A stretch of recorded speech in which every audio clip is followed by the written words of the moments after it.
Greetings everyone. We're going to go over the syllabus in this segment. So the syllabus can be found when you open up the link and you click right here.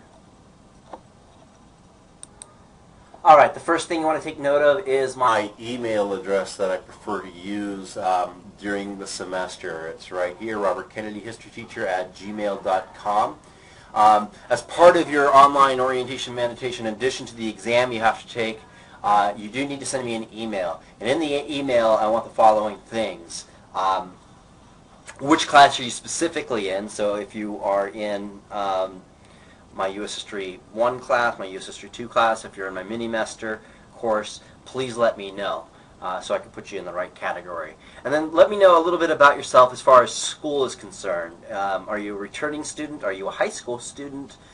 Is this your first year in college? These kinds of things. What do you expect to earn in the course? Do you have any questions? Do you have any concerns? Those kinds of things, put those in there. But definitely let me know a little bit of your background as far as your education is concerned, what your goals are, what your dreams are as far as getting a degree and whatnot, because I'm very interested in that. Okay, office hours are listed right here. Now for internet students, it's typical that it's very difficult to visit me during my office hours, but with the advent of technology, and it's really been just exploding in leaps and bounds in the last year or so, it's very easy now to have a video conference. So if you would like to meet with me virtually during my office hours, by all means, just contact me. You can email me saying, hey, can we meet virtually? It's a little bit more conducive just to communication, to be able to see each other's faces and to talk to each other. So if you have content questions, if you have questions just about the expectations of the course and you want to go over them with me face-to-face in a virtual way and it's difficult for you to get here, then we can do something called Google Hangouts. You don't really need to know anything about it. I'll send you an invitation. You click the link, open it up, and hey, there I am, there you are. So do take advantage of my office hours. It can be quite helpful for you and your success as a student here. The other thing I want to go over in the syllabus is the first thing you want to know is you're not required to purchase a textbook for this course. Right? All of the reading is available, free and online under the assigned readings. So please click there. Hello. How's it going, Trish? Click one of those. You click this as the schedule goes, and it opens up to the assigned reading. There's always a study guide associated with it, so please go there. If you would like to purchase the book that I'm getting most of these readings from, it's called A People's History by Howard Zinn. It's available on Amazon, half.com, Barnes & Noble. If you click here, you could find some ordering information for it as far as online is concerned. You can get an audio version too through Amazon. So if you'd like a hard copy or if you'd like to be able to listen to it, that is available to you. What else? What else? Let's see. Okay, so the other thing, grading criteria. So for your online exam, in addition to your email, let me actually put that in there so it's official, and email, call it the first email. Now it's really official. First email is 5% of your grade, right? 5% of your grade. So right after, easy schmeezy, you just watch these videos and you respond to the questions in the exam and you earn 5% of your grade. Submitted essays, I'll go over that in more detail in the video segment for submitted essays, but just so you know where the due dates are, they're listed below the week in which they are due. So the first one is due this coming Saturday, August 31st. Basically, you have to submit these essays.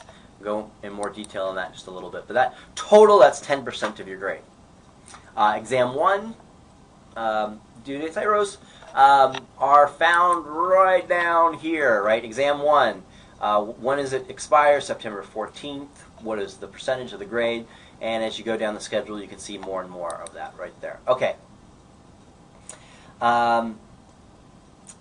Extra credit. There is a lot of extra credit available in this class, so do take advantage of it.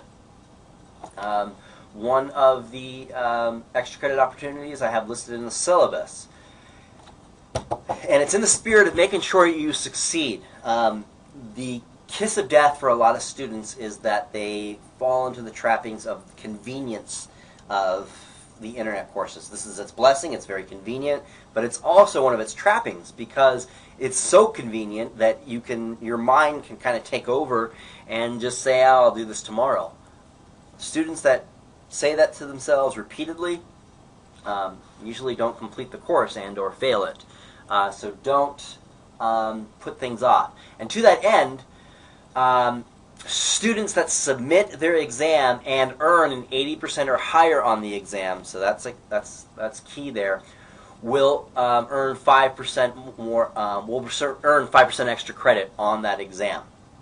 So let me repeat that: 48 hours, 2 days before the exam expires. If you do that, then you can earn 5% of the grade. All right, good deal.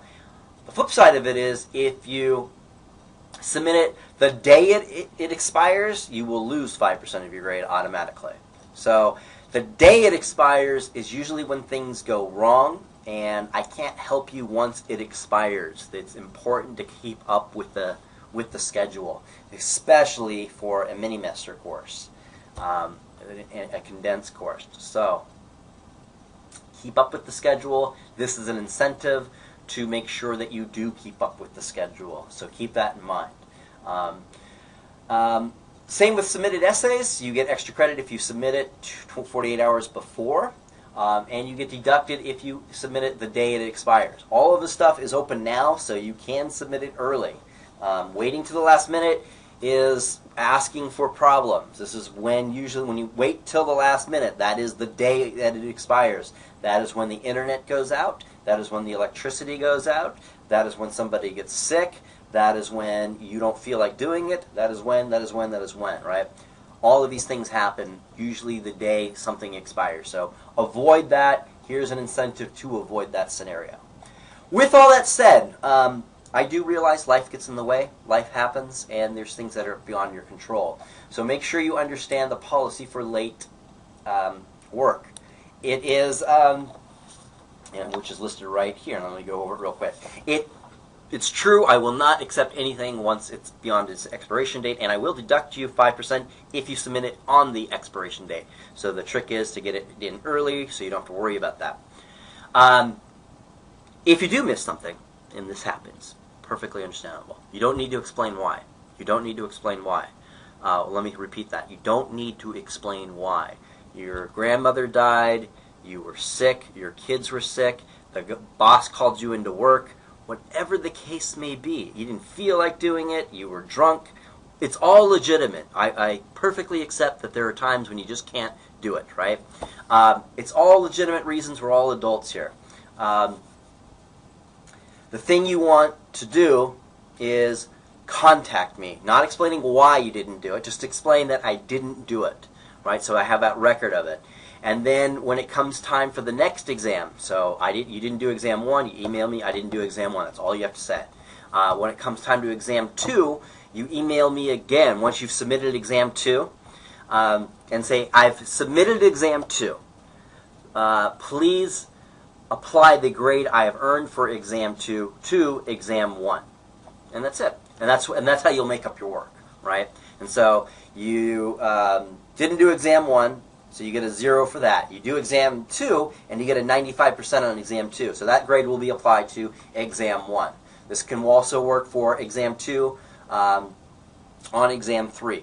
However, it cannot work for exam 3. Exam 3 is towards the end of the semester, so you want to make sure you get to that one early, so in case things go wrong early, you can do them later, right? This is the benefit of not procrastinating, and that's the downfall of procrastinating, because when things do go wrong and you've waited till the last day, not much that can be done, right? So there is a leeway if things do go wrong as far as exam 1 and exam 2. And that's the only exceptions I make. If you miss an essay, don't worry about it. It's not too terrible on your grade. Collectively it would be, but if you miss 1 or 2, it's not going to be, and I'll go into that in further detail a little bit later. All right, anything else? Anything else? Oops, I got to clean that up there. That's about it. I'll go into more detail of other aspects of the class and other segments. Talk to you guys later. Let me know if you have any questions or concerns. Look at the next segment now.